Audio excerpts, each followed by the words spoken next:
Dia mengajar materi media sosial gitu ya. Dia ngajar materi media sosial tapi dia sendiri nggak punya IG, cuman punya WA. Saya lebih praktisi dari Prof sebetulnya. Banget. Gitu. Karena dia mengajarkan apa yang tidak dia praktekkan. Kompetensi, oke, lu boleh gelar S1, S2, S3 segala macam. Tapi brandingnya tuh kalau disebut dia siapa sih gitu. Nggak kenal gitu. Sedangkan kita lihat kayak misalnya artis TikTok yang cuma joget-joget, ngebor segala macam, kompetensinya nol misalnya. Apa yang dia punya, tapi dia tetap viral. Dijadiin duta apa, gitu. Ekstrovertnya yang dominan banget sama yang introvertnya dominan banget, adu ngomong di depan. Kita coba analisis, orang yang ekstrovert ini ngomong tuh, oke, dia atraktif, tapi sorry, dia ngalor ngidul kemana-mana. Nggak beraturan, orang tuh pusing. Orang introvert memang dia lebih lambat, lebih pelan ritmenya. Tapi dia rapih kalau ngomong dan berbobot.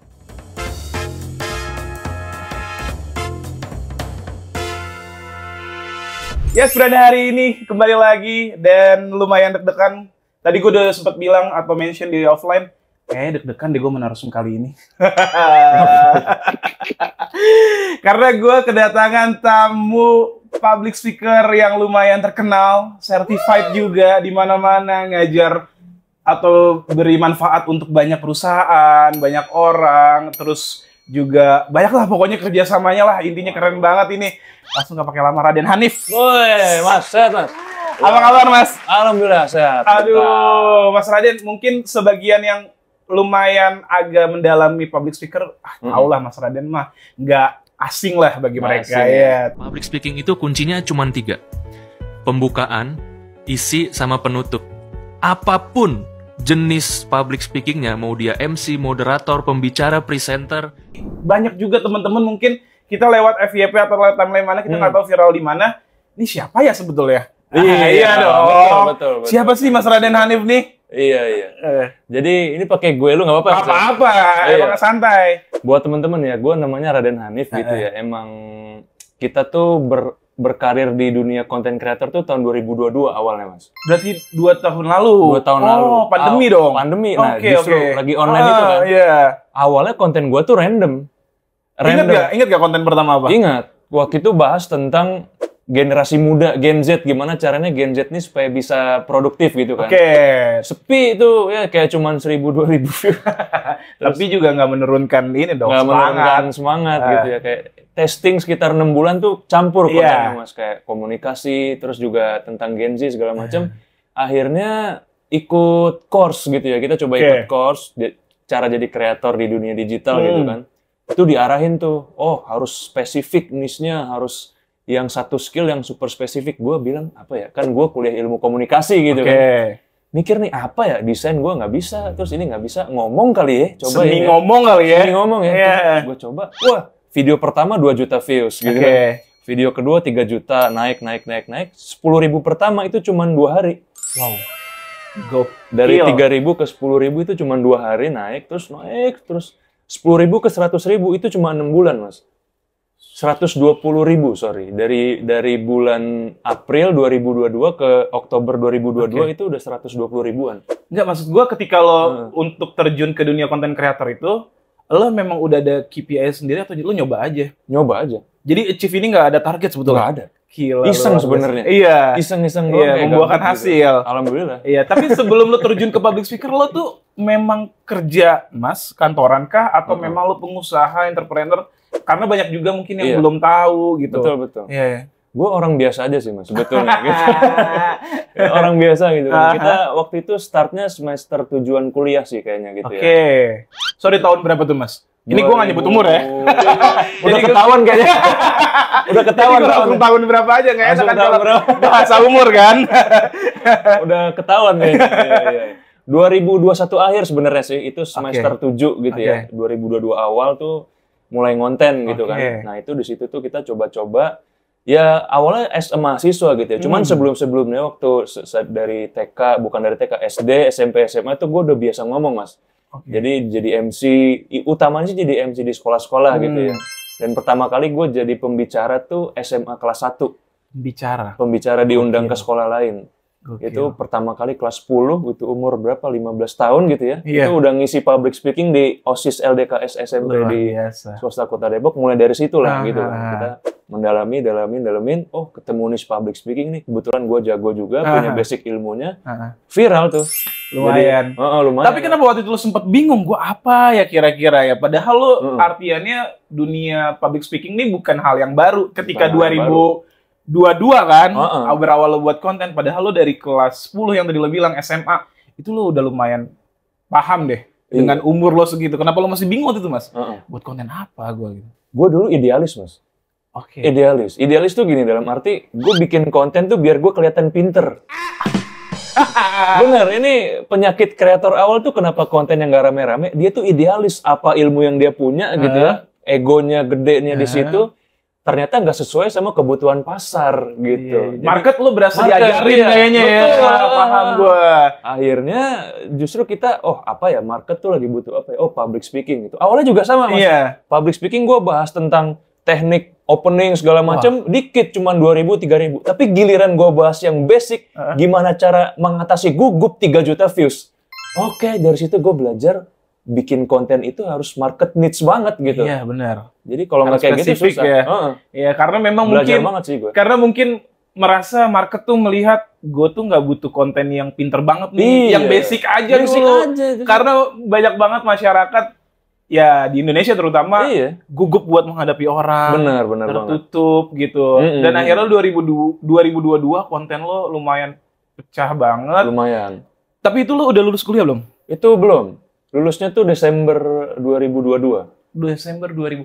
Tapi itu lo gak lagi ngerangkak sih, pas lagi banget. Ngerangkak, lo merasa nggak pada saat itu sebelum lo lulus kuliah tapi konten lo udah pecah, itu menjadi porto lo buat bekerja? Oh banget. Gue sekarang di BUMN gitu ya, di Bank Syariah itu, ketika gue wawancara, HRD-nya bingung, melotot gini. Loh, kayak saya follow kamu dari lama deh. Saya follower kamu loh. Gitu. Akhirnya kita ngobrol tuh bukan tentang apa kelebihan kamu, tapi dia penasaran tentang dunia kreator tuh gimana sih gitu. Segala macam. Jadi kayak, udahlah kamu mah lulus ini gitu. Bener lulus sampai wawancara direksi gitu kan. Direksinya juga bingung. Loh, kamu yang sering tips public speaking itu ya? Itu saya pakai di rapat saya itu. Jadi kayak, oh iya Bu, maaf ya Bu. Maaf nih Bu, bukannya jadi kayak ngasih semi-semi pelatihan dong pas Iya, makanya. Iya, gila luar biasa. Dan sih. cerita lucunya, pas gue wawancara direksi itu, gue izin telat setengah jam. Karena paginya gue ngisi di Kementerian Kelautan dulu, sampai jam 10. Wawancara setengah 10, gue izin telat setengah jam gitu kan. Terus ketika masuk ke ruangan, loh, Mas kamu ini ya, yang sering tips itu ya? Saya kayaknya follow deh nih, ditunjukin. Oh iya, Ibu IG-nya apa Bu? Saya follow back Bu. Karena udah gak enak ya kalau kayak gitu kan. Gak mungkin dong kalau kita gak follow back juga. Makanya, ya Allah, gitu. Balas juga basa-basi, oh iya Bu terima kasih. Mungkin maksud Ibu follow back gitu. Iya, makanya. Tapi alasan itu lo pakai untuk, maaf Bu telat 30 menit saya karena ngisi. Iya, pakai alasan itu. Dan dia juga nggak apa-apa, terima aja. Nggak apa-apa. Ya nggak apa-apa Mas. Sorry Mas, gue agak tarik ke belakang. Kalau lo bilang, gue tuh dari kecil, dari kelas 4 SD bahkan, gue tuh punya kelebihan dan gue menyadari ngomong gue tuh luar biasa lancar gitu, tidak gugup depan orang banyak. Itu ada genetik kah? Keturunan dari orang tua lo, nyokap lo, bokap lo, atau saudara lo, ini bapak banget nih, ngomong mulu misal gitu. Iya. Kebetulan orang tua dua-duanya dosen sih. Jadi nyokap tuh dosen dari tahun 98 gitu, udah hampir 30 tahun jadi dosen. Jadi ya tiap minggu ngoceh ya, kerjanya dosen kan. Apalagi ya kan, presentasi, materi dan lain hal. Jadi emang kayaknya ada gennya juga ada gitu sih. Iya, ada. Gara-gara gen juga kayaknya. Lo berapa bersaudara sih Mas? 2, adik gue 1. Oke, lo paling tua berarti. Iya. Nah, dan ketika SMA tuh lo diundang untuk menjadi pembicara, itu siapa yang menentukan gitu? Nih anak kelas 1 SMA, jadi pembicara aja deh. Iya. Itu kayaknya dia lihat di IG gue deh Mas. Jadi gue tuh aktif IG tuh udah dari 2013 kan. Jadi setiap gue nge-MC upload. Mungkin orang ngeh gitu kali. Oh ini apa dulu waktu tingkat yang lebih rendah gitu ya, SMP, SMA, ini kayaknya bisa nih buat LDKS OSIS gitu. Akhirnya gue dihubungin lewat DM juga di Instagram dulu. Dari siapa gitu kan. Terus, oh iya boleh gitu. Lu kalau bicara kita eksternal keluar, mungkin experience-nya lumayan bisa diatasi lah. Lo pribadi lo menjadi orang yang terdepan juga nggak sih di keluarga besar lo untuk ngomong sesuatu? untuk misalkan lagi keluarga besar ngumpul, ya kan jadi MC jadi yang terdepan lah untuk diandalkan lah. Raden aja nih yang ngomong, Raden aja nih. Nah kalau itu kebalikan. Kebalikan Karena kalau di keluarga itu kan hierarkinya bapak, ibu gitu. Kalau anak tuh kayak sebagus apapun anak, lu tetap anak gitu ya. Jadi bapak yang paling dominan tetap aja. Nggak enak juga tata krama ya. Karena kan ada biasanya dari keluarga yang lumayan udah mungkin umurnya udah lumayan menua terus males udah basa-basi. Gitu. Udah si Raden aja lah yang ngomong. Mas, lo sadarin akhirnya public speaker nih bisa jadi apa ya? Yang bisa lo dalemin, bisa jadi cari cuan lo juga. Itu lo ketika fase di mana, Mas? Nah, itu ketika gua ngisi ya, Mas ya, pertama kali tuh dapat misalnya honor segini. Wah, gila gede juga ya gitu ya. Lebih gede dari gaji guru ini gue bilang gitu kan sekali ngisi. Waktu itu lo udah patok atau belum? Belum. Tapi ketika dikasih, wah lumayan juga anak muda kan doyan duit juga gitu kan. Oh, semua dong. Semua pasti. Semua juga doyan duit. Iya, semuanya juga. Semua. Iya. Ternyata industri public speaking itu macam-macam sih, Mas. Ada kayak turunannya ada announcer radio gitu ya, ada yang trainer segala macam. Kalau gue memang lebih ngambil ke segmen trainer di perusahaan-perusahaan, di kementerian gitu. Karena sekali ngisi tuh kayak bisa beli NMAX gitu sih. Alhamdulillah ya. Alhamdulillah. Artinya ini skill yang secara umum tuh dibutuhkan di dunia profesional gitu sih. Semua. Demand masih banyak juga sih. Gitu sih. Jadi gue fokus ke training gitu ya. Kalau sekarang sih lebih ke training ya. Kalau MC sih jarang-jarang sih. Cuman 1-2 kali masih oke lah. Tergantung permintaan. Tergantung permintaan aja. Waktu yang cocok. Ya, waktunya kalau waktunya cocok. Kalau waktunya nggak cocok ya sudah.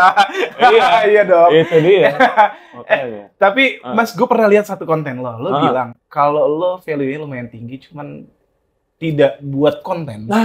Dengan dibanding orang yang buat konten tapi value-nya bisa di bawah lo, itu akan yang dipilih yang buat konten. Karena kita tahu sekarang tuh digital adalah portofolio paling ampuh. Paling ampuh. Paling banyak atau paling enak dilihat oleh orang banyak tanpa kita perlu babi bu ya. Benar-benar. Ya kan? Karena mungkin lewat timeline FYP lo dan lain hal. Itu menurut lo bener adanya apa yang lo pernah rasain kah, Mas? Iya. Itu dari keresahan gue sih, Mas, sebetulnya. Di kampus itu kan dosen itu gelarnya profesor, doktor, macam-macam lah. Kalau berbicara kompetensi, keilmuan dia lebih tinggi lah gitu ya. Gue pernah dapat satu mata kuliah media sosial, Mas. Di kampus nih. Gue kan lagi S2 juga ya. Nah, itu. Tanpa menyebut profesornya gitu ya. Pokoknya sudah profesor, doktor. Dia mengajar materi media sosial gitu ya. Dia ngajar materi media sosial tapi dia sendiri nggak punya IG, cuman punya WA. Sedangkan saya gitu ya, gue gitu ya, kalau dalam hati gue bilang mungkin saya lebih praktisi dari Prof sebetulnya. Gitu. Karena dia mengajarkan apa yang tidak dia praktekkan. Banyak sekali orang-orang yang gue merasa gatel gitu ya, kompetensi oke, lu boleh gelar S1, S2, S3 segala macam, tapi brandingnya tuh kalau disebut dia siapa sih gitu, nggak kenal gitu. Sedangkan kita lihat kayak misalnya artis TikTok yang cuma joget-joget ngebor segala macam, kompetensinya nol misalnya, apa yang dia punya, tapi dia tetap viral, dijadiin duta apa. Gitu. Artinya branding itu kan zaman digital harus kita naikkan gitu, Mas. Iya, benar. Dan lumayan aneh menurut gua kalau dari cerita Mas Raden, kalau ada yang ngajar bukan praktisi. Iya. Karena konten kreator pun yang udah terjun langsung itu bisa kelabakan. Ini opini gua, kelabakan ketika algoritmanya sering berubah. Betul. Iya kan? Terlebih lagi kalau lo tidak terjun langsung pasti jauh lah kayaknya ketinggalan. Iya. Lo pengguna X nggak sih, Mas? X, kalau aktif sih enggak ya, cuman ada akunnya gitu. Kadang suka scroll-scroll juga sering sih. Iya. Di X juga. Karena gue pun juga pengguna sosial media, tapi gue lebih cenderung menggunakan yang Twitter atau dulunya X. Dan merasa satu hari tidak buka X tuh gue udah ketinggalan, Mas. I see. Karena tren kan dari situ semua ya. Cepet banget, soalnya apapun sih semua. Mau tren gosip, berita, ya kan, ya gogon lah gosip-gosip underground tuh yang bawah. Itu kan kita ketinggalan, terlebih kalau nggak ada praktisi yang seperti itu, susah sih. Susah banget, banget, Mas. Nah, Mas Raden, akhirnya sekarang lo menjadi public speaker certified dan lain hal, itu tidak mengganggu kesibukan lo kah? Atau menjadi lumayan ambigu dengan kerjaan lo sekarang yang udah di BSI gitu Iya, ya kan. iya. Dan Sabtu Minggu lu sibuk gitu. Bener. Rancu sih. Mas. Iya Jadi kan? gue tuh kayak punya dua sisi yang berbeda gitu ya. Kalau di kantor gue ya kerja gitu ya. Cuman kalau di luar itu ya kayak gini konten kayak gitu kan. Jadi bagi waktunya kalau weekdays tuh emang di kantor gitu ya. Cuman kalau di weekend tuh kita apa namanya berkarya lah ibaratnya gitu, kayak gini, ketemu teman-teman, bikin konten segala macam. Cuman agak sedih juga sih Mas, kadang gue sering nolak job juga kalau di weekday. Emang apa ya, jadi lebih ini sih, jadi lebih susah ngatur jadwalnya gitu ya, karena banyak tawaran yang masuk dan itu gede-gede, bahkan kayak 2-3 kali gaji gue di kantor gitu kan. Itu sering gue tolak sih, karena nggak bisa lagi ada padat gitu ya di kantornya. Kenapa lo gitu masih ngantoran? Nah itu, gue juga bertanya-tanya. Ini akan jadi panjang nih, kenapa masih kantoran? Ya kan? Ini menarik sih. Kenapa masih kantoran? Mungkin ya terbesit dalam hati atau teman terdekat lo, ring satu lo mungkin, udahlah, lo fokus aja ke sini. Ini seru sih, kayaknya kita bakal bahas ini deh. Ini ya. Emang gue tujuh ke situ. Iya. Karena jarang loh, kreator yang kantoran tuh kayaknya jarang ya. Iya jarang, karena terlebih bisa dibilang, atau gue beranggapan, konten kreator tuh lumayan hebat-hebat. Dan dalam kalkulat pemasukan, easy money. Easy money. Iya. Bener banget. Jadi besar gitu. Betul. Kalau dia punya yang kerjaan secara serius nih, agak lumayan terpecah belah. Menurut opini gue. Iya, bener sih Mas. Alasan pertamanya sebetulnya orang tua sih Mas. Orang tua emang, apa ya, kalau gue ngelawan kan nggak sopan juga ya. Benar. Mereka tuh masih pemikiran, lu kerja di kantor gitu. Paham Walaupun kita liatin, Bu, ini IG-ku nih udah 400.000 loh, udah ini, dia nggak peduli gitu. Nggak peduli angka apa itu, angka itu. Iya, artinya dia pengen sesuatu yang stabil tiap bulannya gitu kan, segala macem. Oke, kayak gitu. Cuman in the end, gue dapet something yang gue kerja di kantor tuh, wow, itu tidak bisa dinilai dengan uang sih Mas, menurut gue. Kalau kita kumpul kreator-kreator tuh yang gue rasain ya, mereka tuh selfishnya luar biasa, kreator ini. Walaupun kita ngumpul dalam satu ini ya, gue sering ikut public figure hub segala macam, kreator tuh, mereka agak tanda kutip jual mahal. Paham. Jual mahal kayak, sorry ya, kayak misalnya lu siapa kalau lu bukan apa circle gue atau niche konten gue, kayak dia nggak mau gaul gitu. Ya sekedar salaman. Bentuk rasis tuh ya. Gue nggak bilang konten kreator. Iya, di dunia konten kreator. Paham. Gue buka aja nih. Paham. Ya, terus. Tapi kalau di kantor itu, gue menemukan tata krama gitu loh Mas. Gue kreator nih, masuk kantor gue punya atasan gitu. Kalau gue sombong, oh gue kan kreator. Lu kan siapa gitu. Misalnya kayak atasan gue followernya cuma 200 atau 300, gue 400.000, kalau gue ngelawan, mati gue. Iyalah. Jadi gue di kantor tuh belajar menurunkan ego. Membumi lah. Membumi, jadi kayak enggak, oke, kita semua sama-sama gitu ya. Kita welcome, kerjasama, itu yang menurut gue lebih dari sekedar uang sih Mas. Iya, soft skill itu sih menurut gue. Gue belajar banyak hal di kantor tuh kayak nggak boleh ego, nggak boleh ngerendahin orang, harus satu sama lain tuh kerjasama. Itu yang nggak gue dapet di dunia konten kreator. Karena kalau kita kreator tuh saingan. Oh lu dia FYP harus naik lagi, harus FYP, nggak boleh kalah sama saingannya. Nggak selesai ya. Nggak selesai. Jadi kayak apa ya? Kayak hidup tuh nggak kelar-kelar gitu loh. Tapi bukan berarti hidup lo udah kelar kan? Oh iya. Maksudnya apa ya? Kompetisinya terlalu dominan ya? Betul. Oke. Itu yang gua dapet sih Mas, kerja kantoran tuh. Oke, di luar job desk yang banyak, tapi soft skill-nya tuh ngaruh banget sih. Kita jadi respect sama orang kayak apapun. Wow, itu yang gua dapet di dunia kerja sih. Iya sih. Harus respect sama orang. Itu emang lumayan agak biar lo jadi balance. Betul. Gua nganggep positifnya sih gitu ya.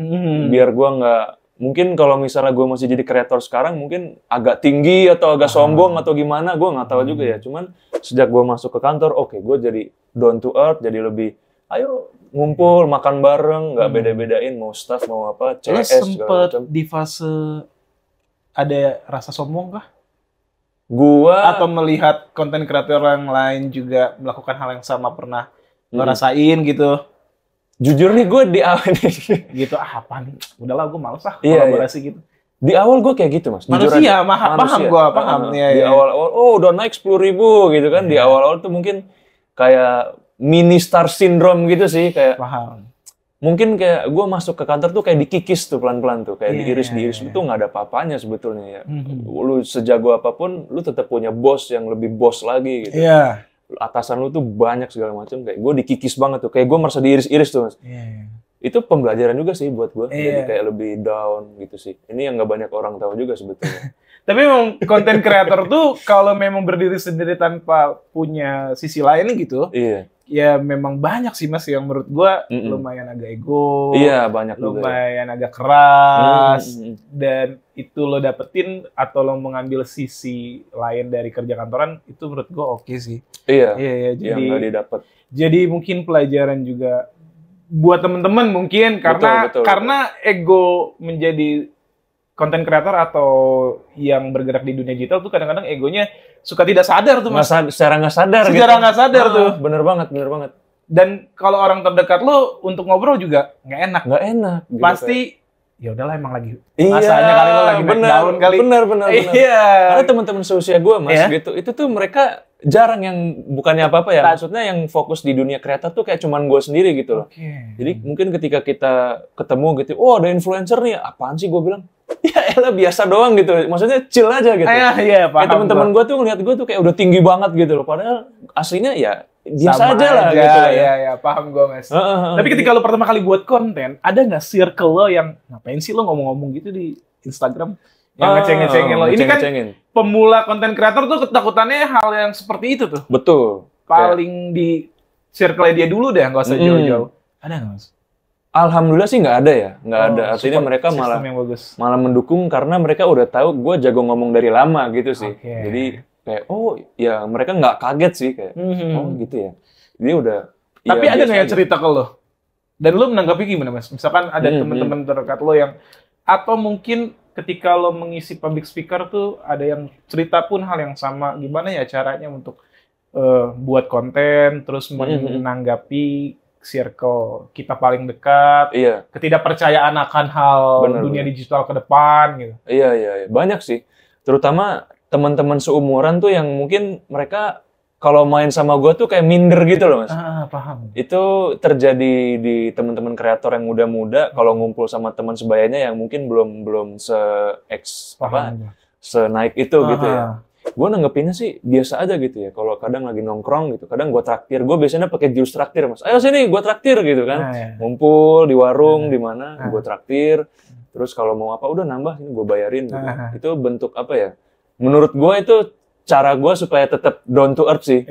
Salah satu caranya gitu. Kadang kita yang inisiasi duluan gitu. Kayak misalnya, ayo main badminton 2 jam gue bayarin gitu. Iya. Harus gue yang mulai. Karena kalau mereka tuh kayak mungkin agak nggak enak gitu ya. Iya, paham. Kalau gue ngomong di grup tuh, ayo badminton di mana? 2 jam gue bayarin. Gas, pada datang semuanya. Gue bayarin gitu. Enak sih. Itu cara gue menjaga hubungan sih. Soalnya mungkin gue nggak tahu juga kan umur lo juga gue nggak tahu. Umur lo lagi umur balap nih. Lagi balap ya. Iya kan, di antara yang lain nih umur yang gak bisa gue lihat sekeliling gue ketinggalan nih gitu. Iya, lo merasakan itu dong? Iya sih. Iya kan? Iya. Begitupun juga dengan lo melihat yang circle lo atau temen deket lo yang setidaknya kayaknya dia lebih jauh dari atas gue. Betul. Ya kan? Lo merasakan hal yang sama gitu.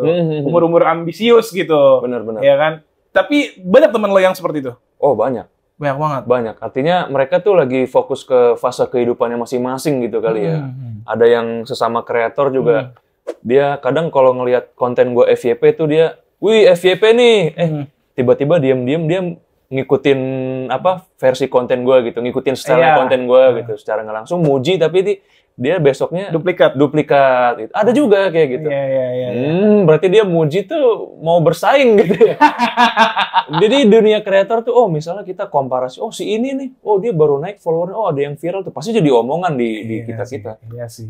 Sikut-sikutannya menurut gua lumayan gede sih kalau di dunia kreator ya. Iya, lumayan lah. Sebagai pelaku, nggak tahu ya, gue ngerasanya gitu sih. Iya, paham.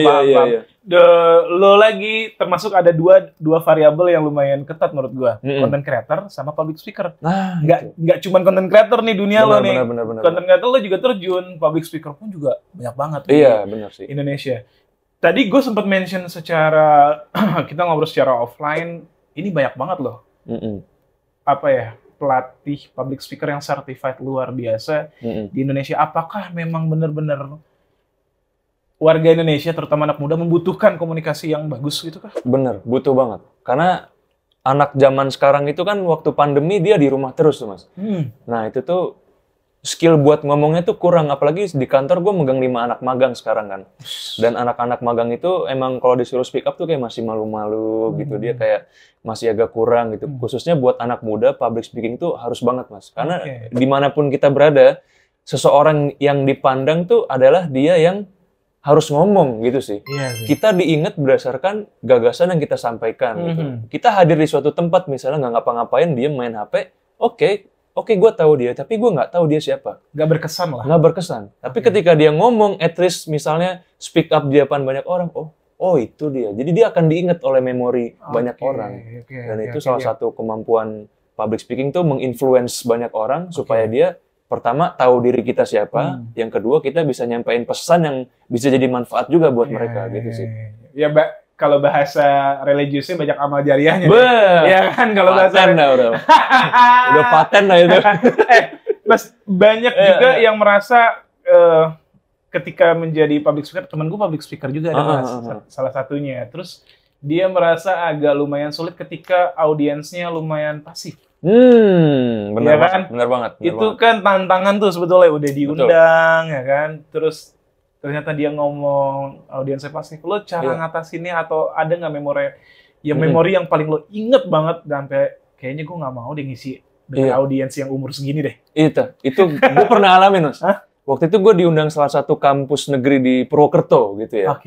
Gue udah datang jauh-jauh naik kereta 7 jam gitu kan, di hotel bintang 3 pula gitu kan.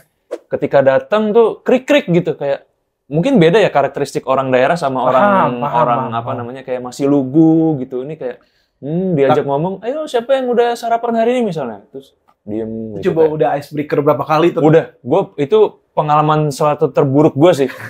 Gue datang jauh-jauh, gue datang terus diem, ice breakingnya juga udah segala macem kayak pasif juga gitu kan. Tapi itu faktor X sih Mas menurut gue. Menurut lo faktor X? Tugas kita sebagai pembicara tuh pastiin diri kita tuh tampil atraktif dan optimal.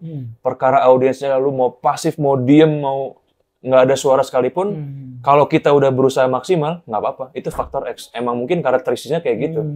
Gue menganggapnya sih kayak gitu ya. Karena itu lo menyadari itu ketika udah selesai acara berminggu-minggu atau memang lo langsung menyadari? Langsung nyadar. Karena pas datang ke ruangannya, wah dingin banget, udah AC pula dingin, MC-nya garing pula. Udah gitu pada diem-dieman semua, udah gua cairin segala macem, tetap masih diem-dieman. Oke, nggak apa-apa, show must go on. Durasi berapa jam tuh? 2 jam. Oh, lumayan lama sih. Iya. Kalau audiensnya lumayan pasif, 30 menit aja rasanya udah kayak berjam-jam. Iya, bener banget. Ya. Aduh, nih gue harus ngapain lagi, gitu kan. Materi gue udah habis, gitu. Materi ice breaking gue, aduh apa lagi ya. Dicoba semua, tetap diem, gitu. Pasif. Cuman nggak apa-apa sih, Mas. Menurut gue itu faktor X sih. Yang penting dari sisi kitanya, trainernya, tetap nyampein bagus, tetap communicate 2 arah gitu. Itu yang penting dari sisi kitanya tetap bagus sih gitu. Pandangan lo Mas kalau buat orang introvert dalam berkomunikasi? Ini pertanyaan ke-1000 kayaknya. Maksudnya kan yang lo gali gitu, lo bisa dia ngomong tuh gimana caranya? Benar-benar. Orang introvert nih dia punya pendekatan khusus kalau menurut gua sih Mas. Dia bukannya malas ngomong, tapi dia tuh dalam diamnya introvert tuh dia menganalisis sebetulnya. Jadi gue sendiri introvert 60-40, 60 gue introvert, 40 ekstrovert. Dan gue biasanya kalau introvert tuh diem bukan berarti nggak ngapa-ngapain, tapi kita tuh mikir dan analisis gitu, Dan sekalinya kita ngomong itu lebih berbobot, gitu. Karena gue sempat komparasi di suatu training, ekstrovertnya yang dominan banget sama yang introvertnya dominan banget, adu ngomong di depan. Kita coba analisis, orang yang ekstrovert ini ngomong tuh dia atraktif, tapi dia ngalor ngidul kemana-mana. Dari, cerita tentang dirinya, segala macam, nggak beraturan. Orang tuh pusing, dia ngomong apa sih? Gitu. Lompat-lompat lah ya. Betul. Nah, orang introvert memang dia lebih lambat, lebih pelan ritmenya. Tapi dia rapih kalau ngomong dan berbobot. Itu sempat eksperimen di salah satu training di kampus di Jakarta. Gue pernah 2, 1 ekstrovert, 1 introvert, dan kelihatan beda banget. Dan fakta menarik, kebanyakan trainer, teman-teman gue yang profesinya trainer tuh mereka introvert Mas. Betul. Jadi mau introvert, extrovert, it doesn't matter. Speaking is a must. Jadi nggak ada alasan lu mau introvert, extrovert. Buktinya gue introvert jadi bintang tamu podcast. Kalau nggak bisa ya bukan alasan gitu sih. Tapi Mas Raden, kalau lo tadi bilang 60% lo extrovert, Introvert gue. Introvert, sorry. Iya. Introvert. Ketika lo berhadapan dengan orang banyak, lo akan capek banget dong, energi lo habis dong. Iya, bener. Ya. Iya, lo butuh berapa hari untuk istirahat tuh biasanya? Biasanya gue nge-MC gitu ya, ataupun misalnya ngisi taruhlah lo kayak podcast nih sekarang. Iya. Akhirnya lo ntar podcast lagi kan, 2 kali ketemu lah orang banyak basa-basi di offline ataupun di online. Iya. Tuh abis banget dong energi. Abis. Gue biasanya di kamar, tutup. Merenung ya langsung? Langsung scroll-scroll. Iya. Berarti lo di kamar udah habis capek energinya, jadi udah tinggal scroll aja. Bener butuh sih. 1 hari full? 1 hari, kadang setengah hari lah, minimal 6 jam sih. Enggak mas, karena gini mas, sebelum gua ngantor, gua tuh ekstrovert. Kan tes kepribadian tuh ya. Oke. Gua tes kepribadian, 60-40, ekstrovertnya 60, gua tuh talkative sebetulnya. Oke. Tapi ketika gua mulai ngantor gitu ya, nah itu mungkin karena mulai ya atasan segala macam, mungkin karena gua masih entry levelnya, masih posisinya nggak terlalu tinggi gitu ya. Jadi memang di situ gua mulai lebih diem sih. Dan itu kebawa sampai sekarang. Gue tes lagi, oh sekarang gue udah introvert. Itu ada efek di situ juga sih. Oh, alah, itu bisa berubah-berubah. Bisa berubah. Atau memang kan ada yang kadang-kadang suka ngetes atau ngecek tuh dia tengah-tengah tuh apa? Ambivert. Ambivert, iya, betul. Dia bisa introvert, dia bisa extrovert. Iya. Gue pribadi sih nggak pernah ngecek ya. Cuman gue kalau lumayan banyak ngomong hari itu, energi gue habis. Habis juga ya? Habis gue langsung. Nggak. Kadang di rumah tuh suka ditanyain sama istri gue, bilang, kok diem aja sih gitu. Gak bete, padahal nggak, cuman mau istirahat aja sambil... Kayak mau diem aja gitu ya. ngabisin waktu gitu. Iya. Karena biasa mungkin ada bicara, ada ngomongnya, tiba-tiba hening tuh. Ini kenapa Han? Ada masalah apa? Gitu. Ada masalah apa? Plus, Iya. lo Senin sampai Jumat di perusahaan BUMN, Sabtu Minggu tuh selalu ada acara?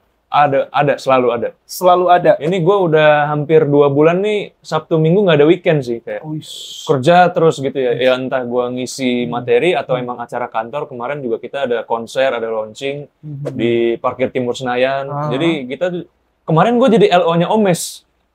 Omes yang biasa di TV tuh. Iya, kemarin kita ada acara juga kan di minggu lalu tuh di Parkir Timur. Kita ada konser launching super apps. Ya itu, kita kalau di kantor tuh kayak jadi IO-nya buat si perusahaan itu. Paham. Kan di marketing, gue kan di marketing communication ya. Internalnya lah ya. Iya. Jadi kayak aktif Sabtu Minggu pasti kemakan waktu gitu. Kayak gue bersyukur banget Sabtu Minggu kayak gini bisa ada di podcast gini. Karena mas, kayak gini tuh refreshingnya gue gitu loh. Kayak ngonten. Ada batasan kah ketika lo masih kerja Sabtu Minggu tuh? Batasan apa? Dalam artian kayak gue tuh nggak bisa bebas nih. Oh iya. Meskipun acaranya juga di luar, bukan di dalam kantor gitu. Kan kalau di luar kan mungkin lebih enak ngobrol kesana kesini lah. Cuman kalau lo merasa itu tadi kayak, ya tetap ada batasan sih. Gue nggak bebas-bebas banget gitu. Lo merasa gitu? Tetap masih ada batasan sih. Karena kan kita di kontrak gitu ya. Kalau kita ke kantor ya harus fokus ke situ. Jadi emang ada batasannya juga lumayan banyak. Lu sampai kapan mau kantoran kira-kira, Mas? Nah, ini gue udah planning sih nih. Ada target di umur berapa lo? Kayaknya stop. Gue udah banyak belajar hal kehidupan, pelajaran pekerjaan di sini, cara mengatur ego, kelola keuangan mungkin gitu. Betul. Kayaknya nih udah deh. Gue berprinsip nggak mau seumur hidup jadi orang gajian sih, Mas. Kalau menurut gue ya.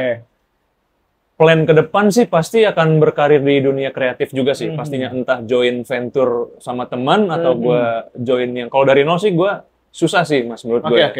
Kayaknya gue bakal join venture sama teman gitu ya, kayak bikin apa semacam kayak gini juga podcast atau something like that. Dan gue berkarir sebagai trainer sih, trainer pengembangan diri. Karena itu kalau kita fokus di situ, itu sekali ngisi ya bisa beli NMAX yang tadi gue bilang gitu. Dibandingkan kita di kantor tuh ya kayak ya gitulah pasti. Iya paham. Exit strategi gue sih dari sekarang kayak gitu sih. Jadi di kantor tuh kita belajar banyak hal. Pada saat gue udah merasa mateng, I will decide to leave gitu sih. 10 tahun ada? Nggak nyampe. 3 tahun bahkan. 3 tahun, 4 tahun. Bosnya Raden ditandain. Maaf ya Pak. 3 tahun. Kayaknya nggak lama-lama deh. Atau punya planning mungkin bosnya ngerasa gue kasih deh tawaran offering yang menarik. Nah, kalau itu bisa beda cerita kan. Ya, kita mau UUD mas. Oh iya, ujung-ujungnya duit. Ya bukan, ya nggak munafik juga gitu. Kan gue bilang kalau semua tuh orang tuh butuh uang.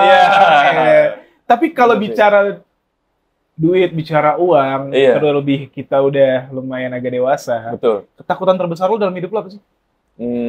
Sebenarnya tuh gini Mas, uang tuh memang bukan segalanya ya, tapi segalanya tuh butuh uang. Iya, itu benar. Ada orang yang bilang, nanti rezeki itu datang dari langit gitu. Kita berusaha berdoa gitu ya. Bahkan zaman ini kita kilas balik dulu, zaman Rasul tuh ada orang yang kerjaan itu di masjid doang. Ya Allah, saya minta rezeki, saya minta rezeki. Sama Umar bin Khattab dibilang, bodoh kamu. Gitu. Kerja, disuruh kerja gitu kan. Artinya kita ini diberi nikmat oleh Yang Maha Kuasa tuh mengelola sumber daya yang ada gitu. Lu dapat duit berapa, rezeki lu berapa, kita atur biar di masa depan tuh kita nggak kehabisan. Kan kalau di piramida kebutuhan tuh yang paling basic tuh sandang, pangan, papan gitu. Minimal kita mau itu makan apa, cukup lah. Itu paling basic gitu. Belum kalau misalnya nanti Mas kita berkeluarga gitu kan. Masnya udah berkeluarga, kalau saya kan belum gitu ya. Pengeluaran nambah pula gitu kan, nambah lagi gitu. Ketakutan gue sih sebetulnya kalau ini nggak ada duitnya atau nggak cukup gitu sih. Jadi makanya saldo rekening gue Mas, itu tuh hampir tiap bulan tuh habis gitu. Kayak paling beberapa ratus ribu aja gitu. Orang mengiranya gue orang kaya.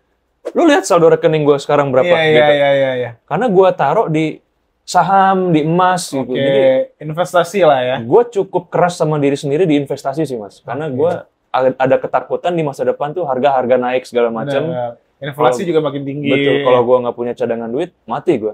Bukan berarti mati dalam artian meninggal gitu. Tapi survive-nya tuh selesai lah. Selesai. Ya, paham gue. Siapa yang pertama kali mau bikin lo melek investasi? Emak gue sih.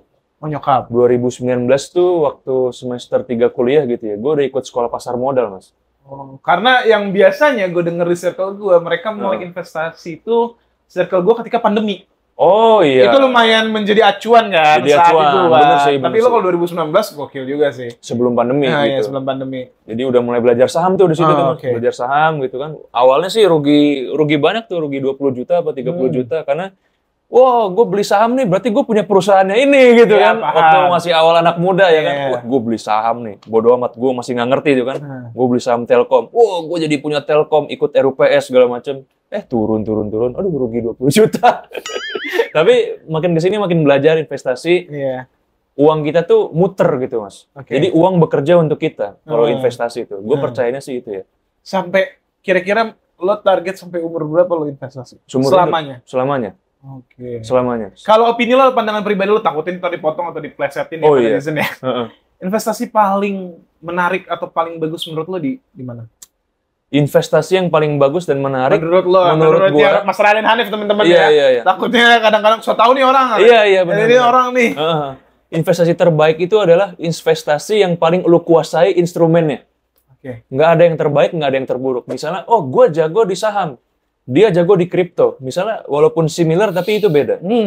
Terbaik menurut kita itu beda sama terbaik menurut orang. Menurut gue sih itu. Jadi investasi terbaik menurut kita adalah investasi yang paling lu kuasain. Misalnya lu jago di properti, ya udah itu terbaik buat lu.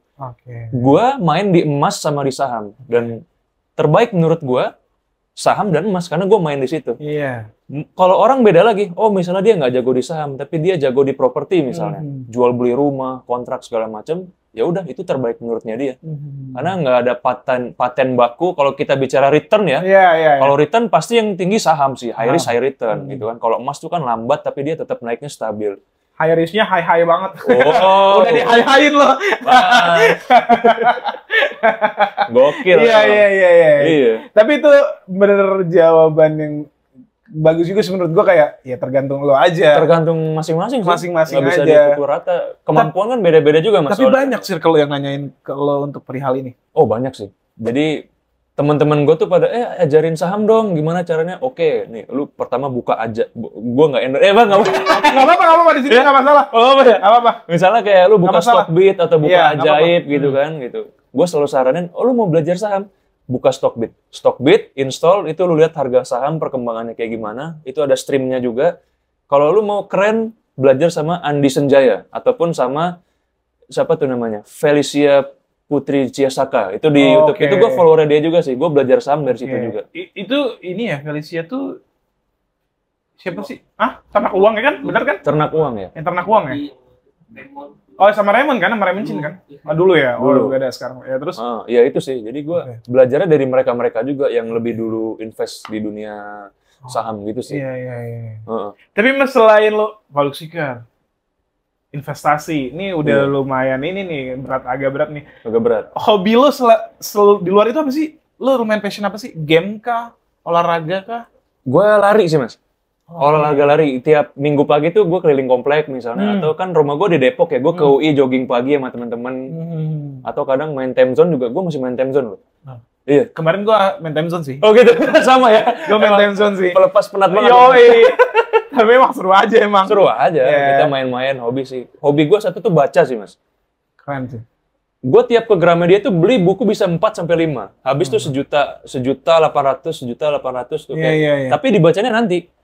Oh. At least gue punya dulu tuh buku. Misalnya gue dapet bahan training ataupun gue butuhin itu buku, gue tinggal baca. Terus ilmu gue nambah juga gitu sih. Iya. Lo ikut ini juga nggak sih, Mas? Kan pelatihan tuh banyak banget ya. Bener. Lo ikut secara berkala nggak sih kayak gitu? Kalau pelatihan sih gue enggak ya. Tapi lebih ke apa namanya? Ke diri sendiri yang lebih aware, gue harus baca nih. Karena kan kalau trainer tuh ilmu harus update terus, Mas. Iya. Ilmu apa segala macem. Karena trainer itu kan dia diposisikan sebagai orang yang tanda kutip tahu banyak hal gitu. Jadi gue mau nggak mau harus ngasih makan otak gue juga sih. Iya. Tapi sorry, Mas. Kalau biasanya apa mungkin gue juga nggak tahu ya. Sekarang tuh di dunia digital bagi klien yang ngundang, lo pernah nanya nggak sih lo kenapa sih ngundang gue? Oh pernah. Iya itu kadang gue heran juga ya. Loh, dia tahu gue dari mana gitu ya kadang. Rata-rata mostly jawabannya sama sih, Mas, kayak FYP di saya gitu sih. Dan bos saya suka. Biasanya kalau kementerian-kementerian itu kalau dia lihat konten gue gitu ya, dia ajuin dulu ke atasannya oke baru kontak gue. Itu yang biasa gue tahu, Mbak, kenapa ngundang saya? Oh, ini atasan saya suka, Mas gitu. Oh, gitu. Oh, iya. Dan rata-rata, Mas, yang ngundang gue tuh kebanyakan dari profesional 25 until 35. Yang ke atas gitu loh. Kalau mahasiswa yang Gen Z, Gen Alpha itu kayak, gue mungkin pasarnya bukan di situ ya. Karena gue profesional untuk yang advance gitu sih, yang kayak kementerian gitu. Ntar gue tanggal 2 tuh ngisi di Samsung gitu ya. 100 trainer senasionalnya Samsung, nanti mau kita latih gitu sih. Jadi lebih ke arah sana sih. Tapi Mas, sorry. Berarti mereka, entah pihak pemerintahan atau perusahaan, udah nggak peduli lagi sama gelar Certified Public Speaker?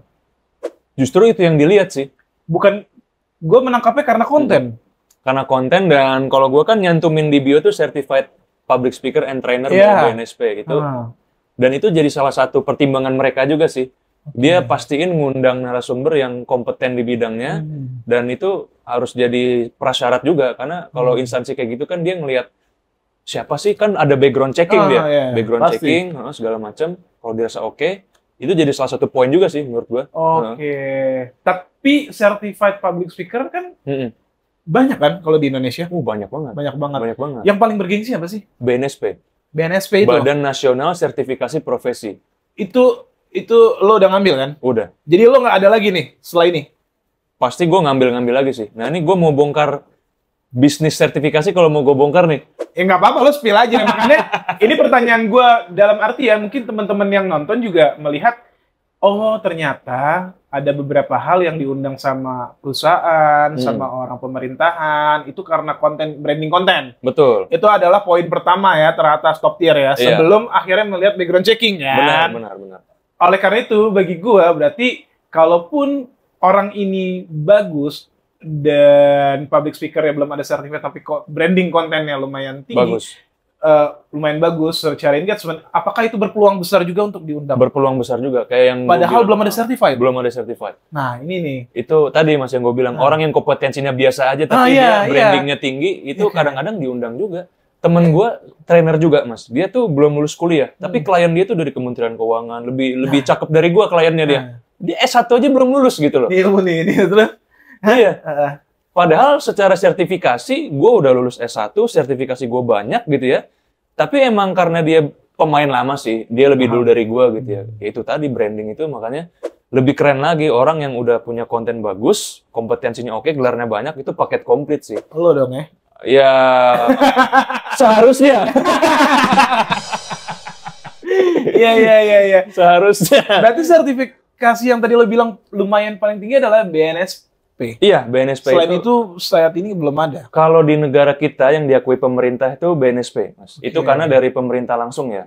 Badan Nasional Sertifikasi Profesi, dia ada untuk digital marketing, ada untuk content creator, ada untuk trainer juga. Itu ada level-levelnya juga, dan itu kalau kita mau dapat ujian itu, Mas, harus diuji oleh asesornya, dan asesornya tuh kadang-kadang profesor, doktor yang galak-galak. Gue tuh hampir nggak lulus ujian di trainer, Mas, karena nilai gue tuh 60 kayak apa?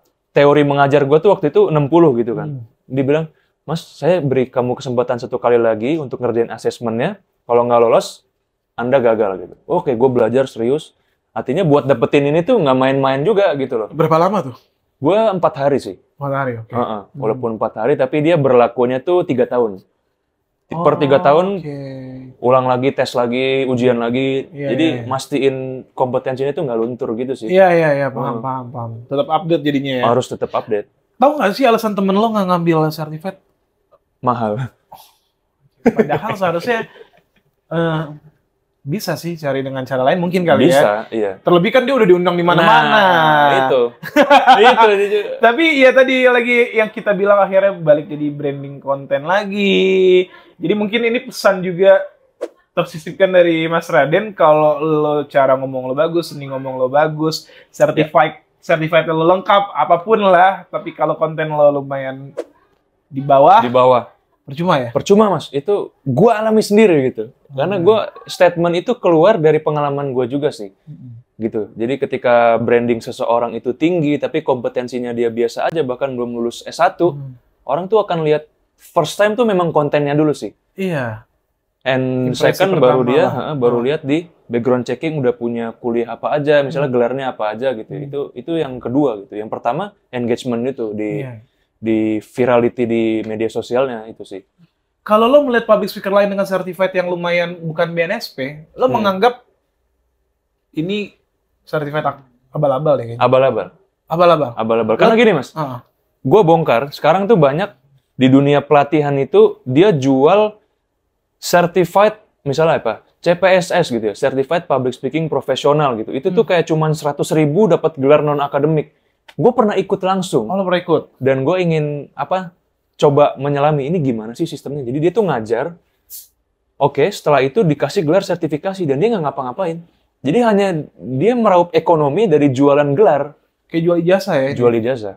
Dan itu banyak. Oh iya benar. Walaupun dia resmi ya, ada izin dari Kemendikbudnya, dari Kemenkumham, terdaftar. Tapi menurut gue kalau yang namanya sertifikasi tanpa ujian, menurut gua abal-abal. Iya, karena sama aja kayak dengerin webinar. Iyalah, bener. Ini kayak gelar dokter kemarin gak sih? Nah, itu. Nggak bahaya, dah. Enggak loh, kan ditangguhkan. Oh iya. Ada aja dong, fun fact kalau itu. Iya, Pak. Ya, mirip-mirip sih kayaknya. Iya kan, karena tiba-tiba ujian, tiba-tiba kok dapat. Iya. Itu lu mengalami sendiri? Gua ngalamin sendiri, dan itu gua udah ikut. Itu dalam rangka gue mengupas gitu ya. Ini orang yang jual gelar tuh sistemnya gimana sih? Oh, ternyata dia kayak cuman webinar, selesai ngisi absen, terus dikasih sertifikat, certified apa-apa, bla bla bla bla. Hanya dengan duduk 1 jam dengerin dia ngoceh gitu ya. Udah langsung certified. Oke, gelar di nama kita ada CP apa. Tapi coba lu tes kompetensinya ketika dia ngisi training langsung. Apakah sejago sertifikasinya? Kan itu yang kita mau lihat gitu kan. Lu certified banyak, tapi ketika lu diuji dengan peserta training yang kayak gini, nah sertifikasi lu bermain nggak di sini, keahlian lu bermain nggak? Itu yang masih banyak.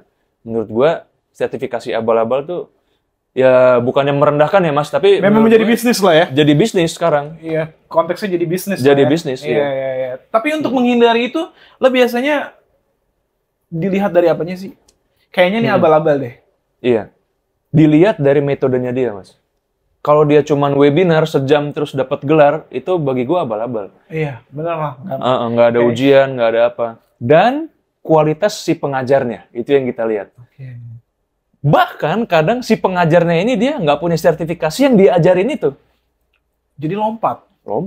Ya itu jual, kalau bahasa kasarnya jual ludah menurut gue ya. Sorry itu saya. Iya. Ini karena gue mengalami sendiri, ada beberapa yang kita berseliweran di IG itu dia jual gelar segala macam. Ujung-ujungnya webinar selesai dapat gelar, ya oke, dia dapat nama, tapi hanya sekedar dengan webinar tuh nggak cukup menurut gue sih. Ujiannya tuh nggak ada. Iya. Di Indonesia tokoh public speaker yang paling lo lumayan segani atau paling lo ikutin atau lo paling ambil banyak ilmunya siapa sih Mas? Ari Ginanjar. Ari Ginanjar Agustian yang punya Menara 165. Gua jago public speaking gara-gara trainingnya dia sih. Oh, oke. Iya. Karena dia ngajarin 3 hal. Semua orang tuh public speaking itu kan red ocean ya Mas. Bener. Udah kayak pemainnya banyak. Banyak banget. Tapi yang bikin beda itu 3. Body, mind, and soul. Body kita gimana, gestur kita, mindset kita sebagai public speaker harus memberikan manfaat ke banyak orang, dan terakhir soul, jiwa kita. Karena kalau kita ngomong, bukan hanya kata-kata yang kita transfer ke orang, tapi energi positif kita, itu bisa dirasain sama audiens kita. Itu yang bikin public speaker tuh beda. Feel-nya orang bisa merasa kan. Orang bisa merasa, oh ini baik, ini positif. Itu yang bikin gue percaya diri bahwa public speaking itu salah satu sarana buat kita nebarin manfaat ke banyak orang, plus juga ngasih energi positif ke kita ke banyak orang. Itu menurut gue sih. Oke. Ini mungkin jadi beberapa pertanyaan terakhir, Mas. Iya. Biasanya semua pekerjaan lah yang berawalnya dari passion, dari hobi, ketika profesional akan jenuh. Lo ada jenuhnya nggak? Ada. Ketika momen kayak gimana? Karena kita tahu ya, pemain bola pun seneng main bola juga setiap hari latihan, setiap hari tanding juga ada pasti jenuh. Nyanyi pun juga sama jenuh. Ada ketika lo, gue emang seni berbicara, gue happy dan gue memang punya ahli di bidang itu. Tapi ketika jadi profesional kan lumayan agak padat ya. Iya. Lo jenuh. Jenuh sih. Gue kalau misalnya jenuh gitu ya, oh gue habis ngisi di sini, gue tolak-tolakin sih itu jobnya. Kayak misalnya di weekend gitu, oh misalnya kemarin udah ngisi di Univ gitu ya, besok di Univ lagi. Tapi misalnya lagi jenuh gitu ya, gue nggak bisa maksain juga gitu Mas. Karena kalau kita perform dalam kondisi kitanya low, gue pernah juga tuh, kitanya jelek beneran sih. Iyalah. Jadi lo energinya nggak dapet lah. Nggak dapet energinya, walaupun wah lu nggak profesional lu segala macam. Lu lebih milih gue datang dengan bad mood atau gue nggak datang tapi ya udah gitu, gue tolak gitu sih. Kalau gue pribadi ya ini nggak. Terserah preferensi orang gitu ya. Iya. Tapi lo pernah tolak ketika lo sebelumnya udah terima? Cancel, sorry maksudnya bahasa gue. Kalau cancel sih nggak pernah ya. Nggak pernah. Tapi kayak misal, oh ada masuk nih, gue tolak tuh ya sering juga sih. Sering tuh dalam arti, mungkin di minggu itu gue lagi padat atau memang lagi pengen family time karena minggu depannya ada kerjaan lagi gitu. Jadi kayak, nanti dulu deh gitu. Biasanya gue alihin ke junior gue tuh, mau nggak pakai junior gue nih gitu. Gitu sih. Ini pertanyaan standar dan terakhir. Tapi menurut gue mudah-mudahan pesannya nyampe, Mas Raden. Buat orang-orang yang berbicaranya dalam konteks lumayan buruk, komunikasinya jelek, tidak bisa 2 arah. Pesannya buat mereka apa sih, Mas? Pesannya, selamat. Lu semua udah berani 1% jadi lebih baik daripada orang-orang yang nyoba. Nice. Karena gue bilang gini, orang yang tampil ke depan, tapi dia masih gugup, grogi, takut, gemeteran, belibet. Itu jauh lebih baik daripada dia yang nggak coba sama sekali. Betul. Menurut gue itu sih, Mas. Jadi, untuk apapun, awalan tuh kita jelek dulu. Iya, selalu lah. Selalu jelek, pasti. Kayak kita misalnya nyetir mobil dulu manual, oh mati nih. Pasti. Tapi ketika udah sering, oh jadi jago. Gitu. Public speaking juga sama, Mas. Learning by doing. Learning by doing, banyak pengalaman. Learning by mistakes juga sama. By doing and by mistakes. Dari mistakes kita belajar, oh gue jangan lagi kayak gini, jangan lagi kayak gitu. Jadi tetap semangat buat teman-teman, coba dulu aja. 3, coba dulu aja. Jadi buat teman-teman misalnya, oh udah tawaran jadi MC di sekolahnya gitu kan. Coba aja. Kak, saya belum bisa. Udah. Kalau lu nggak bisa, nggak akan bisa selamanya. Karena nggak akan nyoba gitu kan. Betul. Jadi selain pesan komunikasi cobanya, lo beraninya dulu. Berani aja dulu. Nggak usah mikir teknik segala macem. Oh, opening tuh harus gini. Hei, udah lu berani aja. Nyocos dulu aja. Mau belibet kayak mau apa. Iya, betul. Gue selalu bilang, nggak apa-apa. Coba dulu aja gitu sih. Gila. Thank you, Mas Raden. Sama-sama, Mas. Sudah main di beranda. Sama-sama. Semoga karir lo makin terus naik. Amin. Semoga cuan lo makin banyak. Terlebih lagi mau 2025 kan. Oh iya, amin. Semoga konten ini viral. Buat semua orang. Amin ya robbal alamin. Sampai ketemu di episode selanjutnya di beranda hari ini. Bye.